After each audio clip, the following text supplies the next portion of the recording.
Muy buenas tardes, queridos amigos de los conversatorios del futuro.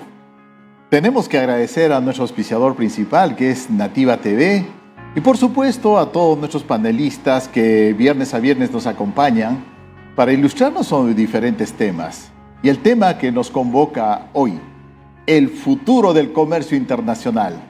Nuevamente mi saludo a todos ustedes. Les saluda Guido Sánchez Yávar, que estaré a cargo de la conducción del día de hoy de este programa. Y por supuesto voy a empezar dándole la bienvenida a nuestro excelente panel. Y les pediré a cada uno de ellos, conforme los mencione, que puedan darnos un brevísimo saludo a forma de saber si los equipos están completamente en funcionamiento, tanto el sonido como la imagen. Y voy a mencionarlos en el orden que han sido anunciados en el banner publicitario. Y en principio estamos con Alfonso Velázquez. Alfonso es socio fundador de Procesadora Perú SAC. Muy buenas tardes a Alfonso, bienvenido. Guido, un placer saludarte. Cariñoso saludo a los miembros del panel, que estamos cada uno en nuestros espacios, y por supuesto a todos los seguidores del Instituto del Futuro y Nativa por su aporte al incremento de la productividad nacional. Gracias, Alfonso. Nuestra siguiente invitada, ella es Inés Carazo, directora ejecutiva de la Plataforma Tecnológica de Perú. Inés Carazo, directora ejecutiva Plataforma Tecnológica Peruana. Inés, muy buenas tardes. Muy buenas tardes contigo, con Juan Carlos, con Alfonso. Un panel muy interesante. Efectivamente, estoy aquí representando a la Plataforma Tecnológica Peruana o del Perú, que ha sido creada desde el 2016 buscando promover las llamadas industrias 4.0 en la economía peruana y latinoamericana, porque somos mellizos con México, Costa Rica y Uruguay, que también tienen sus plataformas. Un gusto estar aquí contigo y con buenos amigos. Por supuesto que suscribo las palabras de Inés cuando dice que este es un panel no solo de lujo, sino un panel que nos va a informar muchísimo, vamos a compartir muchas ideas y además gente con muchísima experiencia, con gran trayectoria. Y en eso estamos muy contentos de que nos estén acompañando y le damos la bienvenida a nuestro siguiente invitado. Él es Juan Carlos Paz. Juan Carlos, buenas tardes. Juan Carlos es consultor especialista en transporte y logística. Buenas tardes, Juan Carlos, bienvenido. Buenas tardes, Guido, gracias por la invitación. Encantado de estar en este panel con Inés y con Alfonso. Mi saludo para todos los seguidores del Instituto del Futuro y listo para poder compartir ideas y tener una buena tarde con todos ustedes. Gracias, Juan Carlos. Empezaremos entonces con la introducción del tema, el comercio internacional, el futuro del comercio internacional. Y qué mejor empezar con Juan Carlos. Juan Carlos, somos un país tan diverso, un país con una población joven, con una cultura milenaria, con diferentes regiones, climas, productos, culturas, tradiciones, y eso hace pues un país singular.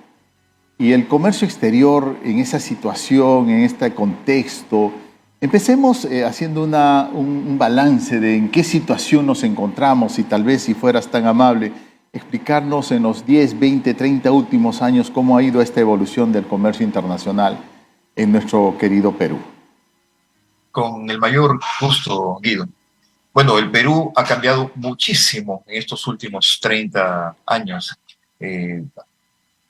Hacia el año 90, por ejemplo, si uno sumaba el volumen de exportaciones e importaciones y lo comparaba con el PBI, pues llegábamos con las justas al 20%. Cifras de un país prácticamente cerrado, un país con muy escaso comercio exterior, fruto de políticas que habían mirado más hacia adentro, más que hacia el resto del mundo, a pesar de ser un país con tanta potencialidad. Esto cambió rotundamente con reformas que se hicieron entre el 90 y el 94, y luego con todos los tratados de libre comercio que han continuado los gobiernos que que siguieron después del 2000, y la situación ha cambiado rotundamente. Hoy día más de la mitad del PBI está representado por el comercio exterior. Claramente es un país abierto al mundo. Tenemos más de 20 tratados de libre comercio con las principales economías del mundo, y gracias a esos tratados de libre comercio, pues el 90% o más de nuestro comercio exterior está vinculado con esos tratados de libre comercio, cosa que facilita enormemente la capacidad del país tanto para poder vender sus productos como para poder importarlos. Por supuesto que ese es un panorama excelente, nos tiene bien posicionados, pero falta todavía mucho por hacer, que seguramente lo vamos a poder discutir a lo largo de esta conversación con mis colegas. Muchas gracias, Juan Carlos. Muchas gracias. Gracias por este panorama introductorio para entender cómo está la situación del comercio exterior. Alfonso, una idea cambió mi vida. Estaba yo en la universidad y se ofrecía un conversatorio, se anunciaba un conversatorio referente a qué hacer con la pobreza en el Perú, que estaba básicamente concentrada en las zonas de la sierra y la selva, mencionaba el título.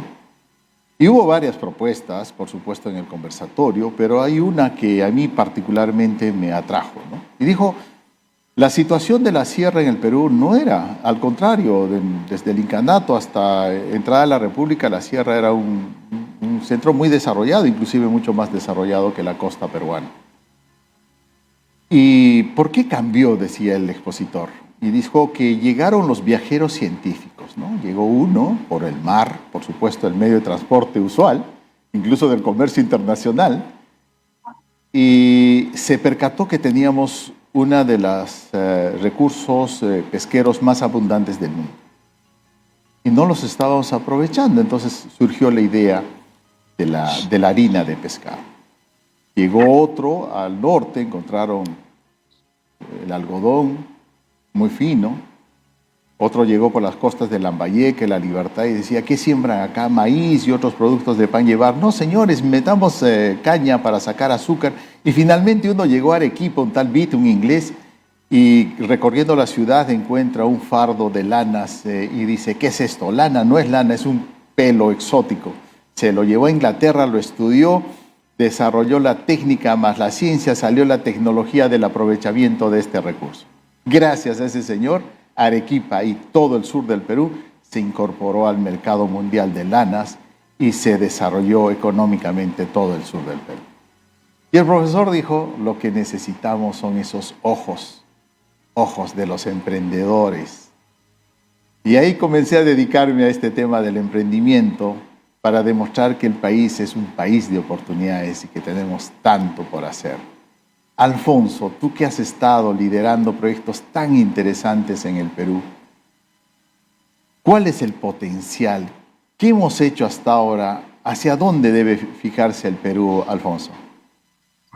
Guido, nos has hecho recordar, visualizar el crecimiento de la exportación nacional, ¿no? Y seguramente antes de eso también, la época del inicio de la colonia, ya se exportaban indudablemente algunos tipos de minerales, y al inicio de la República algo de café y cacao también, pero la exportación llamada tradicional ha sido muy bien descrita por ti. Y debemos recordar que en los 80 se inicia toda una visualización, una perspectiva de aprovechar el valor agregado, y se crea este concepto de la exportación no tradicional. Se crean incentivos como el CERTEX, que muchos recordarán, hasta el 20% de reintegro sobre el valor FOB, con tal de que se desarrollaran nuevos cultivos, nuevas operaciones, nuevas alternativas.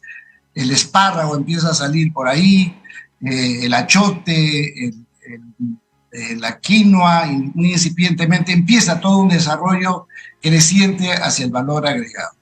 Y esa motivación originada con estas leyes, estos incentivos, nos han permitido ir creciendo y creciendo. Yo soy fruto, estando en la UNI, escuché que un señor Boris Romero que tenía su editorial Brasa, que había sido ya el presidente de ADEX, estaba exportando, siendo editorialista y produciendo libros, exportaba orégano y achote a Argentina. Entonces me nació, por alguna razón, no sé si porque era Alonso Pradino, pues lo soy también, pero me orienté hacia esos cultivos, hacia la exportación. Y luego en estos años de promoción, fui fruto de, estando en la uni, de este caldo de cultivo de volverse exportador y comenzar a mirar qué exportar, años incipientes. Recuerdo haber enviado muestras de todo al mundo entero, ¿no? Propuestas por aquí y por allá.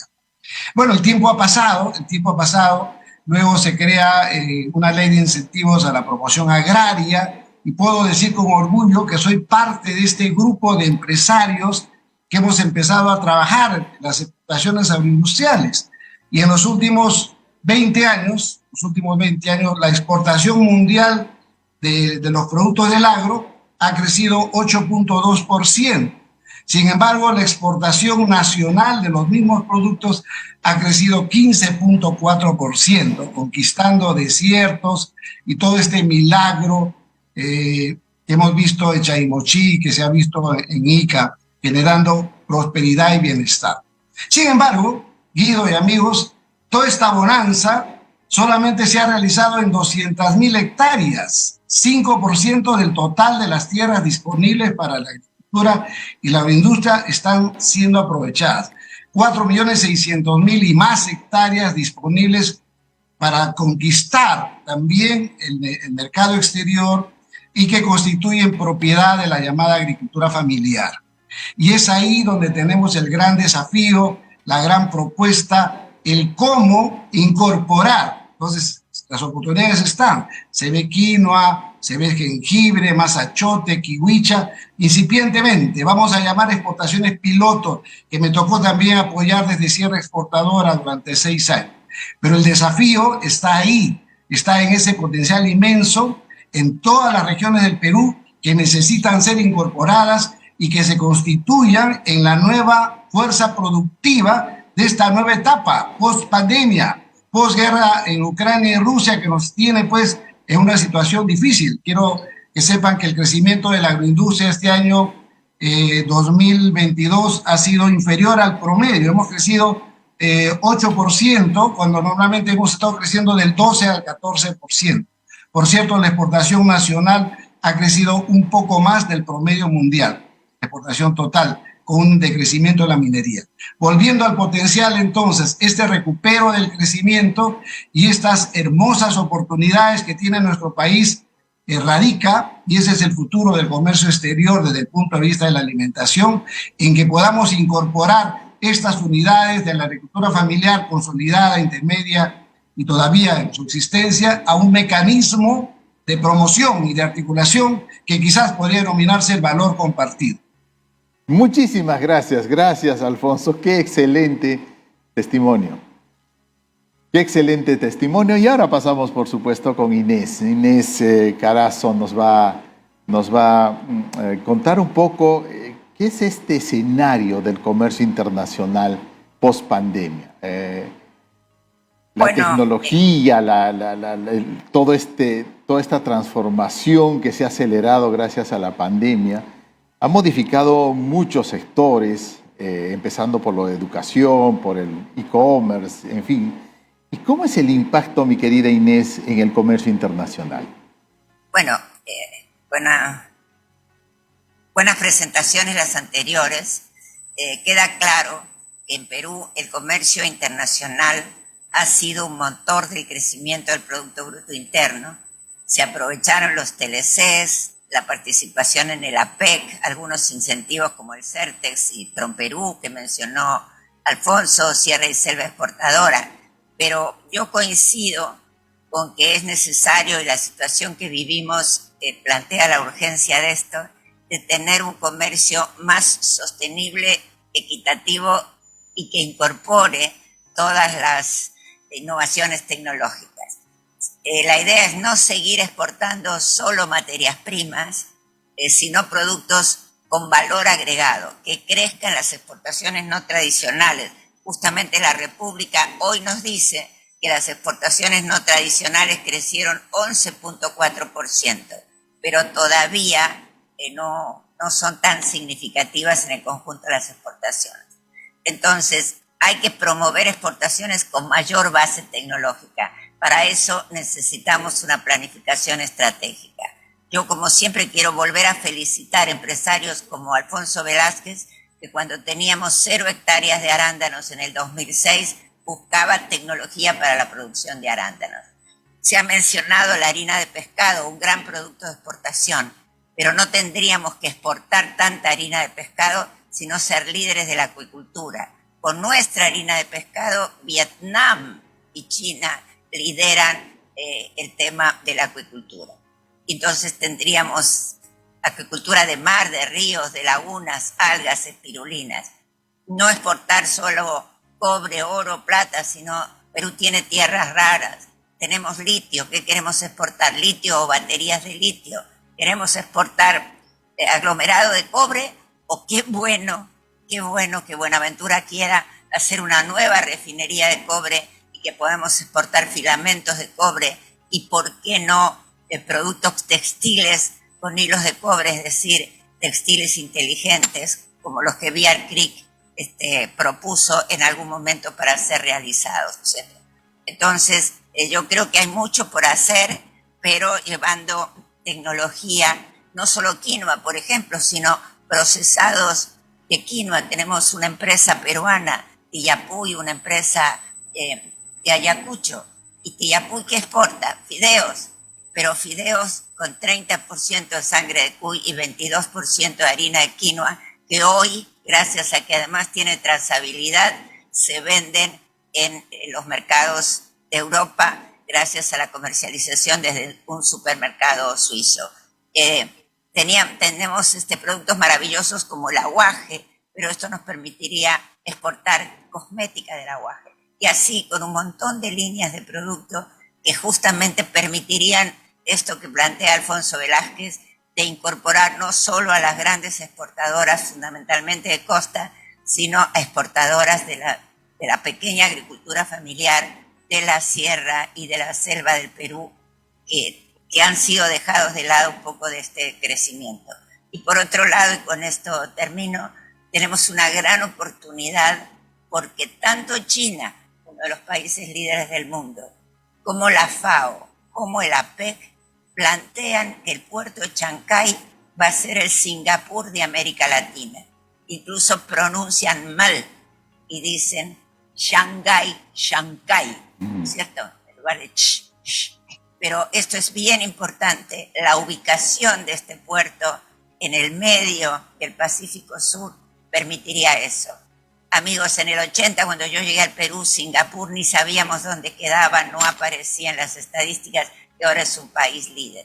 Perú, con toda esa biodiversidad y con este nuevo Singapur en Chancay, creo que tiene enormes oportunidades si nos ponemos de acuerdo y tiramos todos juntos hacia estas exportaciones no tradicionales y de mayor base tecnológica, como me reclama nuestro moderador. Muy Gracias. bien, Inés, muchísimas gracias. Gracias, también apreciamos tu optimismo, estas palabras tan positivas que nos alientan para seguir pensando que el Perú es un país de futuro. Juan Carlos, la logística y el transporte, fundamental. ¿Cómo está la situación de la logística en este tiempo post-pandemia? ¿Qué pasará en el futuro? Así deberíamos apuntar, ya Inés nos estuvo dando la noticia del puerto de Chancay. Y además se hace ese paralelo tan simpático entre Shanghái y Chancay. Me encantó, Inés, muchas gracias. ¿Qué dirías, Juan Carlos? Sí, ciertamente Chancay es un proyecto fundamental que además es 100% privado. Ellos van a llegar a invertir $3.000 millones en un puerto que, al estar solamente a 80 kilómetros al norte del Callao, va a ser complementario al Callao. Algunos hablan que va a competir con el Callao también.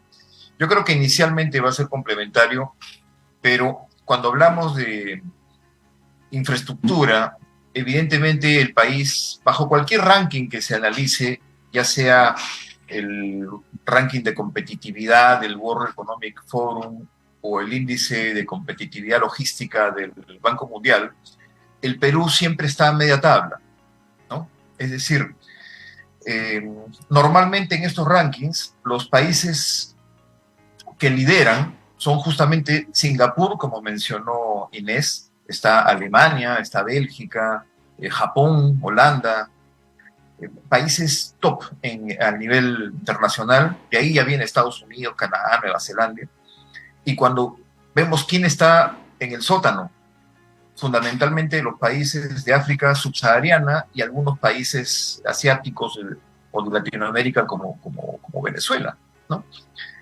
¿Quiénes están a media tabla? Siempre los países latinoamericanos. Pero dentro del rubro de latinoamericanos, los que están arriba son Panamá, Uruguay, Chile, ¿no? Y un poco más abajo estamos nosotros con Colombia, con Brasil. ¿Qué quiere decir eso? Que nos falta mejorar. Y nos falta mejorar en aspectos que muchos tienen que ver con el propio Estado, como el manejo de las aduanas, ¿no? Y la infraestructura. Porque la infraestructura finalmente la pone el privado con grandes inversiones, ya sea propias o en concesión. Y cuando analizamos el plan de infraestructura del país, vemos que hay muchos proyectos que están atrasados en infraestructura. Por ejemplo, ¿no? Hablando justamente de la Amazonía, tanto Inés como Pocho han hablado de selva exportadora, y no puede haber selva exportadora si la Amazonía no está integrada. Y la Amazonía se puede integrar con la hidrovía amazónica, por ejemplo. La hidrovía amazónica es un proyecto de infraestructura muy simple que implica básicamente un dragado, mejorar las condiciones del río y hacer que los 8.000 kilómetros de vías navegables en la Amazonía sean realmente navegables, no solamente de día, sino también de noche. Y los 12 meses del año, los 365 días del año, porque ustedes saben que los ríos amazónicos tienen pues periodos de vaciante y de creciente. Entonces, cuando es vaciante es complicado navegar. ¿Cómo se resuelve eso? Con el dragado, para permitir determinados fondos, que lamentablemente, y tengo que decirlo, han habido ONGs que han perturbado el proceso y finalmente se ha cancelado un proyecto tan importante y tan amigable con el ambiente como la hidrovía amazónica, inventando cuentos que mucha gente ha creído y que ha paralizado este proyecto. Entonces, se necesita un liderazgo fuerte del Ministerio de Transportes para poder renovar ese proyecto y realmente que nuestra selva sea exportadora, y al mismo tiempo también combatir el tema de la tala ilegal, porque también hemos hablado, que también mis colegas han comentado, de la necesidad de pasar de lo que es materia prima a productos elaborados. Pues con la madera ocurre lo mismo. Países amazónicos exportan muebles con la madera que tienen. Nosotros exportamos madera en bruto. Y encima hemos cancelado el negocio por haber tala ilegal, pues prácticamente está casi muerto el tema de la exportación de madera. Entonces necesitamos impulsar eso con un combate serio a la tala ilegal, impulsar tecnología, porque hoy día con la tecnología, con sensores RFID, uno puede realmente detectar si la madera es legal o ilegal, y esa es una inversión que se puede pagar en la medida pues que mejoremos y hagamos un avance en ese sentido. Entonces, hay mucho por mejorar en tecnología y volviendo al tema de la infraestructura, tenemos que desarrollar no solamente los puertos en los cuales hemos hecho un avance importante, sino pensar por lo menos en 2 líneas férreas. Una que conecte Yurimaguas con Paita para poder nuevamente articular el Pacífico con la Amazonía, y el otro, desde Tambo del Sol, que es donde llega nuestro ferrocarril central, hasta Pucallpa. Y con eso podemos conectar Callao con Pucallpa, con lo cual podríamos realmente tener, por lo menos en ese paso, tener una integración muy importante en materia de infraestructura. Gracias, Juan Carlos. Qué interesante. Voy contigo, Alfonso, para que nos puedas dar tus impresiones sobre cuál debería ser el futuro del comercio internacional, dónde podríamos enfocar nuestros esfuerzos, un país como Perú, un desarrollo medio, con tal diversidad, con tantas regiones, con la escasez de infraestructura que ya fue mencionada. ¿Cuáles serían esas prioridades a tu juicio, Alfonso? Guido, pensando en tu pregunta, mirando un poco el panorama mundial, ¿no? Este panorama de guerra incierto todavía, no sabemos por cuánto tiempo más continuará la guerra rusa-Ucrania, pero indudablemente faltan alimentos. Asia está creciendo tremendamente y los exportadores estamos orientando nuestros esfuerzos en diversificar y en desarrollar oferta para Japón, un resurgimiento de Japón como demanda, como lo es Corea, Tailandia, Indonesia, que se prestan a recibir y están recibiendo nuestras frutas, ¿no? China, un desafío importante más allá de los minerales que siempre se seguirán necesitando. Ojalá que podamos en estas negociaciones, en base a nuestro puerto de Shanghái, quizás nos permitan también hacer crecer nuestro valor agregado, porque creo que todos entendemos, como lo hizo en su momento Corea. Recordarán que el año 60 el presidente Park en Corea decide cambiar la matriz productiva energética de Corea. Hemos estado con Inés en Corea visitando todos estos temas, en donde sin tener hierro y sin tener petróleo, hoy Corea es una potencia mundial de exportación de naves, aviones, barcos y gran exportador de petróleo, importando la materia. Entonces, ¿hacia dónde va nuestro país? Indudablemente que va a depender de las políticas gubernamentales, la gran decisión. Si queremos tener un país que nos ayude a generar bienestar, porque por decreto no vamos a poder eliminar estos momentos de inseguridad alimentaria, estos problemas de crisis social, estas necesidades básicas insatisfechas. Entonces, o por un lado, generamos, y reitero el tema del valor compartido, motivando a que las empresas asuman un rol directriz, liderando a los alcaldes, liderando a los gobernadores territorialmente para producir articulados al mercado, no tener que hacer más paltas para Camposol, por ejemplo, que es el más grande en el Perú, sino que pueda tomar paltas de Huaraz y seguramente de Cajamarca, y por qué no de Ayacucho también, mediante programas productivos. Eso significa una toma de conciencia y una orientación del empresariado para poder incorporar estas 2 millones de unidades familiares a la producción y al mercado. Y por el otro lado, un gobierno que se articule en forma orgánica, que dé instrucciones claras a sus gobernadores para poder trabajar esta visión de reconversión productiva nacional, y también se decida nacionalmente, quizás en el acuerdo, hacia qué línea de las grandes necesidades mundiales se va a orientar nuestro país, como lo hizo Corea cuando dijo petroquímica y hierro, metal mecánica pesada.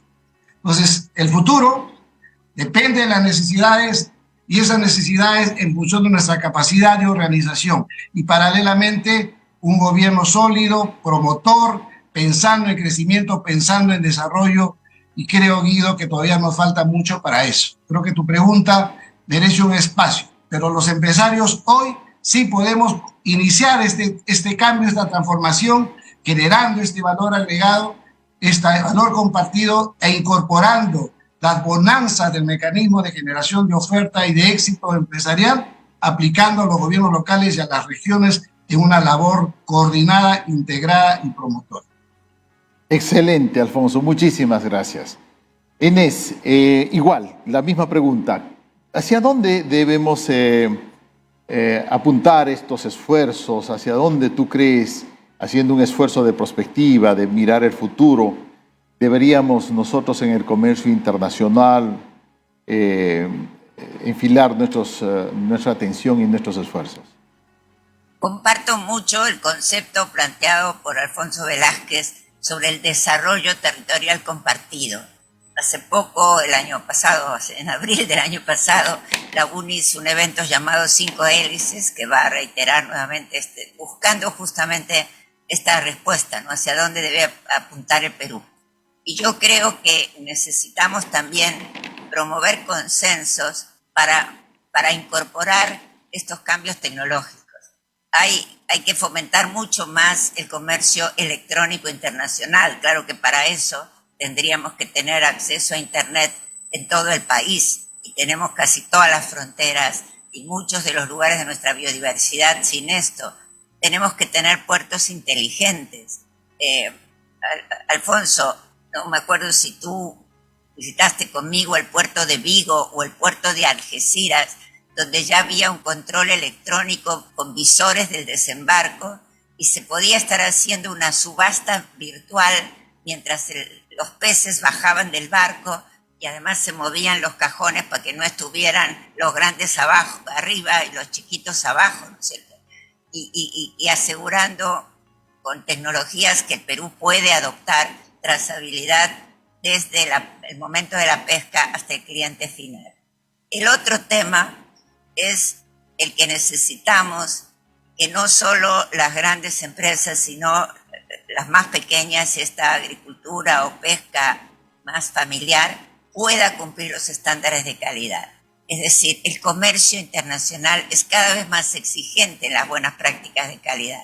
Tuvimos grandes problemas al principio de la pandemia con la exportación de productos de alpaca porque habían detectado una falta grave en las buenas prácticas de esquila.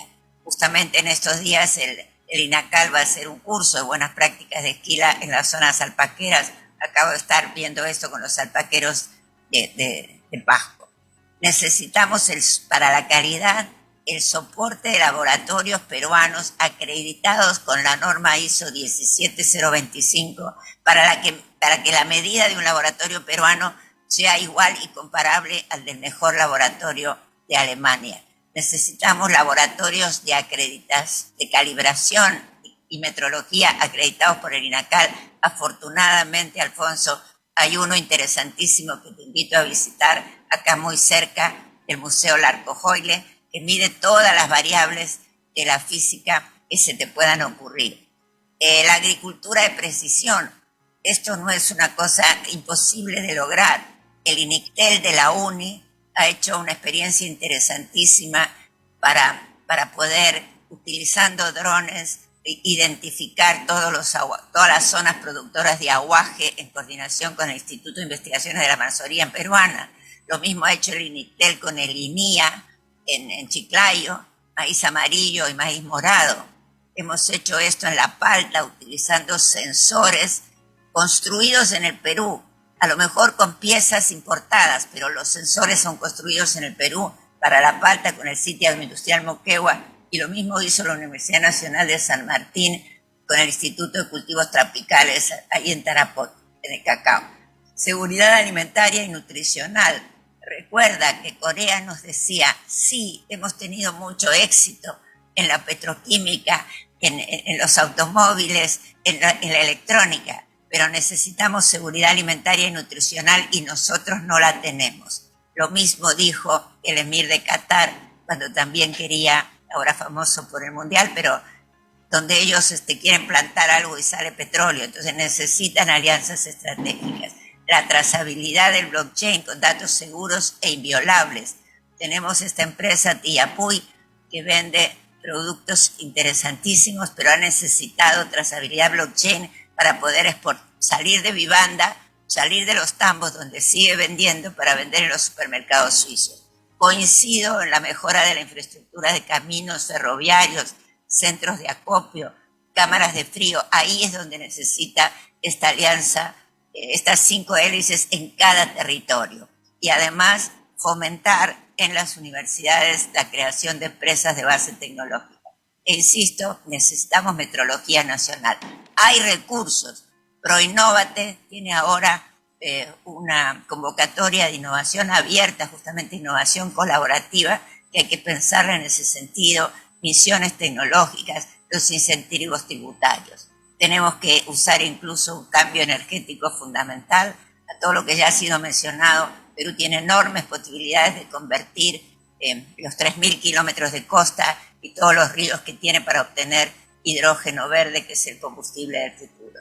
Y obviamente también más exportación de servicios, de industrias creativas, de fabricación digital, de robótica. Entonces, incluso en moda, no exportar tops de alpaca, sino moda con ecodiseño y con economía circular, que es lo que nos están exigiendo hoy los consumidores del mundo.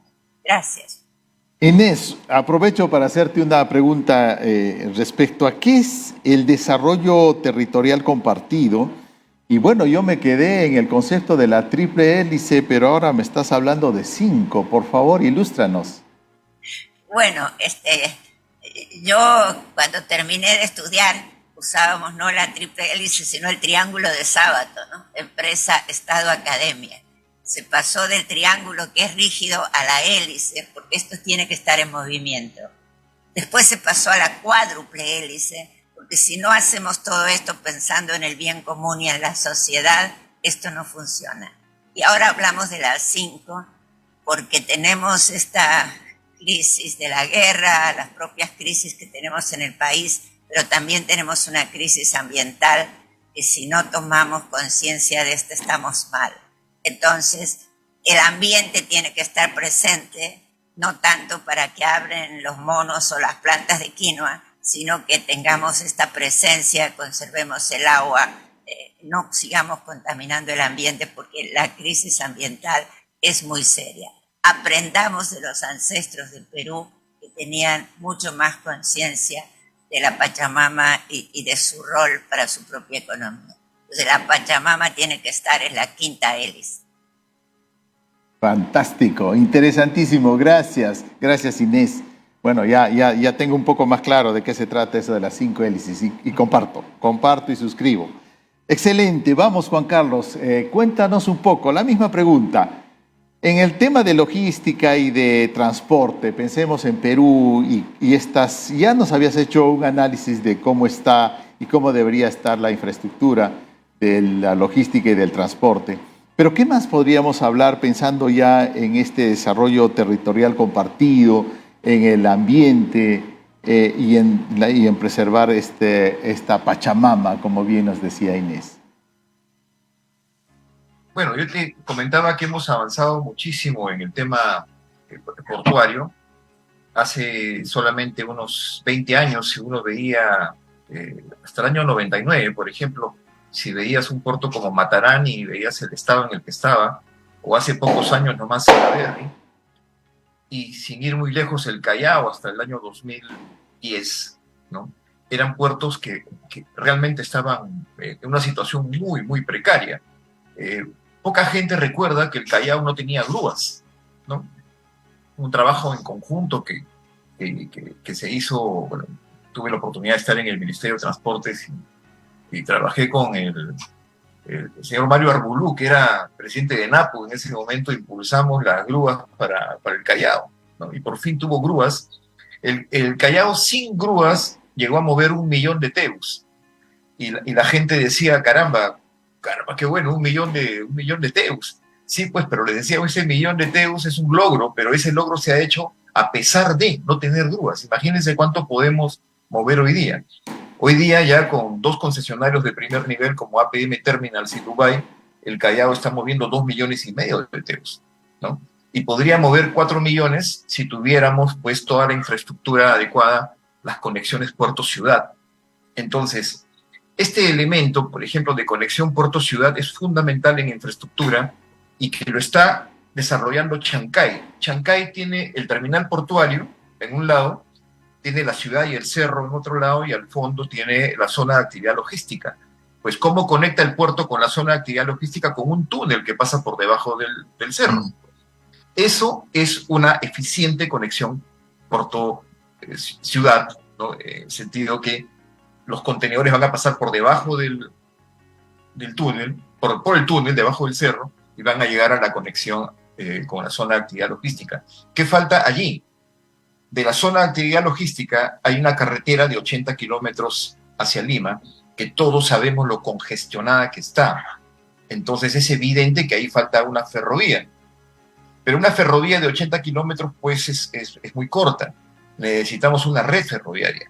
Entonces hay que impulsar ese famoso proyecto de una conexión ferroviaria que vaya por lo menos desde Chancay hasta Ica, para que ya exista pues un tren cercanías, tanto en la parte logística como de pasajeros, más los 2 trenes que ya comenté que también son vitales.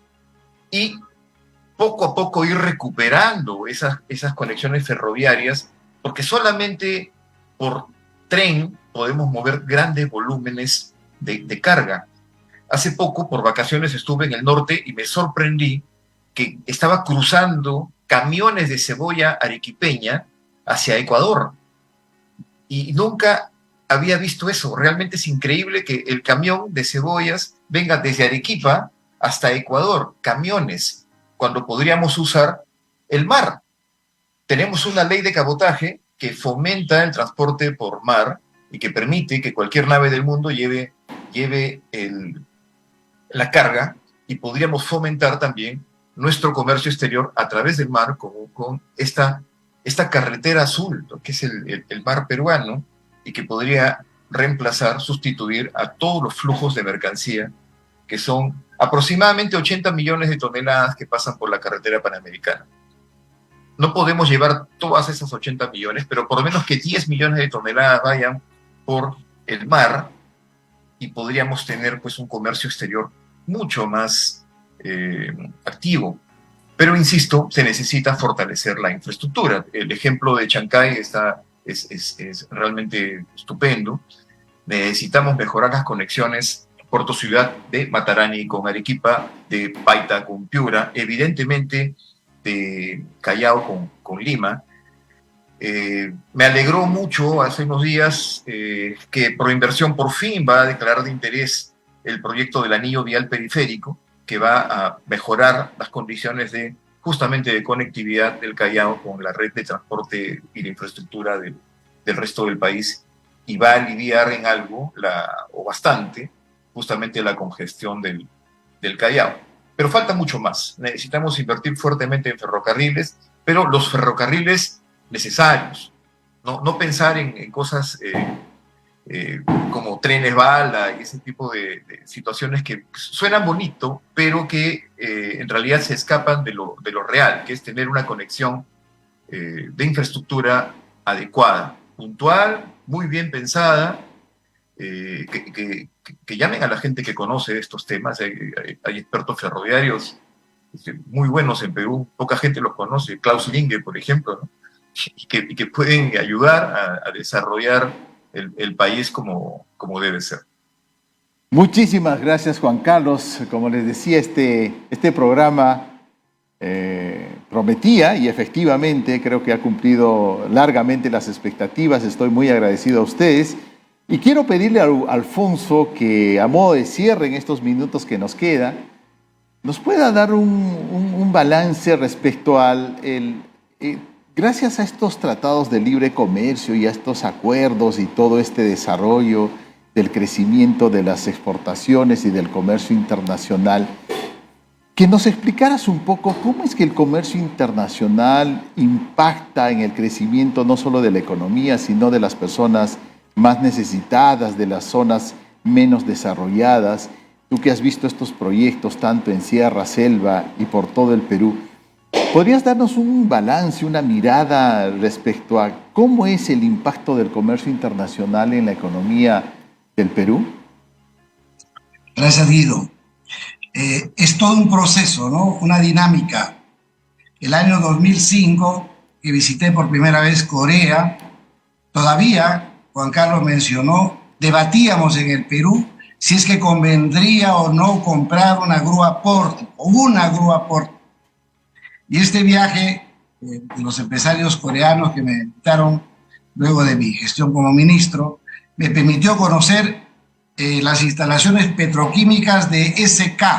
SK, para los que no conocen, es el socio coreano del proyecto del gas que proviene de Camisea, ¿no?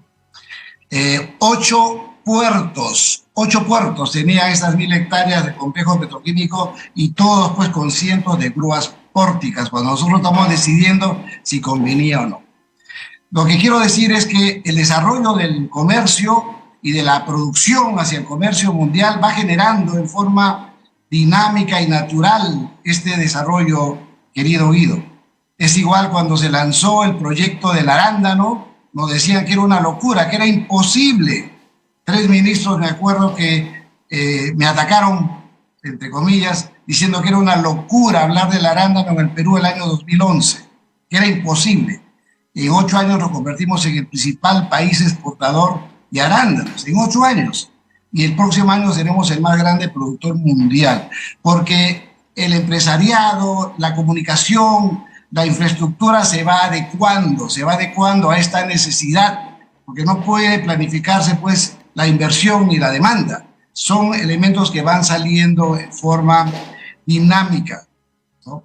Es indudable, y estoy preparando una exposición para la Libertad para la próxima semana, que el desarrollo del comercio exterior tiene un impacto directo en el crecimiento del PBI. Es indudable. Es indudable que este mayor PBI, como lo decía John Maynard Keynes, va a generar mayores ingresos en los trabajadores que van a ir a la bodega a comprar alimentos, el bodeguero va a pedir al almacén, el almacén a la fábrica al proveedor, y se genera un efecto multiplicador. Como decía John Maynard Keynes, el efecto multiplicador de las inversiones que van a permitir que este desarrollo vaya llegando. Lo vi desde la sierra. Guido, recuérdase mi rol como presidente de Juntos, cuando entregamos 100 soles mensuales a los distritos más pobres del Perú, un programa que hoy tiene 850.000 familias todavía, pero que generó esos 100 soles, este impacto multiplicador, una reducción de la pobreza de 50% en 2005 al 20% en 2011, fruto de este efecto multiplicador. Y eso es lo que está pasando en aquellas comunidades y localidades donde existe la demanda internacional, porque es lo que genera pues el crecimiento de la producción. Y ese estudio que tengo de la Libertad nos indica que aquellos distritos que no son parte de la cadena productiva, su índice de desarrollo humano es inferior, por supuesto, al de Chao Virú, a toda la zona de Chaimochic, como es lógico. Entonces, la experiencia nos denota que donde hay articulación al mercado, donde hay asociatividad, donde hay empresas anclas, donde hay alcaldes como promotores y comprometidos, el alcalde productivo y su futuro, es un elemento determinante de esta dinámica que tenemos que generar para articular todavía estas 2 millones de unidades productivas. Está demostrado, los números indican que cuando hay demanda, cuando hay valor agregado, cuando hay producción, el efecto multiplicador y la reducción de la pobreza, y hoy las empresas están pensando aplicar pago por impuestos para riegos, seguramente para colegios que algunos ya lo están haciendo, o sea, la infraestructura necesaria para producir más y mejor. Si no lo está todavía aceptado por el MEF, debe ser aceptado, que las empresas puedan contribuir a la mejora de la productividad y consecuentemente hacer más corto el tránsito entre lo que el Perú quiere y necesita y lo que realmente se hace y se está desarrollando hoy. Gracias, Alfonso, gracias. El tiempo nos ha quedado cortísimo. Este último minuto solamente para agradecer a nuestros panelistas y anunciarles que en CISA Cultura Emprendedora, empresa que fundé hace 31 años, estamos organizando una misión tecnológica al PRODEM de Bogotá. Las personas que estén interesadas en inscribirse y acompañarnos en esta misión tecnológica, por favor escribir a culturaemprendedora10@gmail.com. Repito, culturaemprendedora10@gmail.com, y aprovechemos de traer conocimiento y tecnología. Conmigo será hasta una próxima edición de los Conversatorios del Futuro, y a ustedes, queridos amigos, acompáñenos el próximo viernes a las 5 de la tarde para hablar con un panel seguramente del nivel que nosotros estamos acostumbrados en el Instituto del Futuro. Muchísimas gracias. Muy buenas tardes.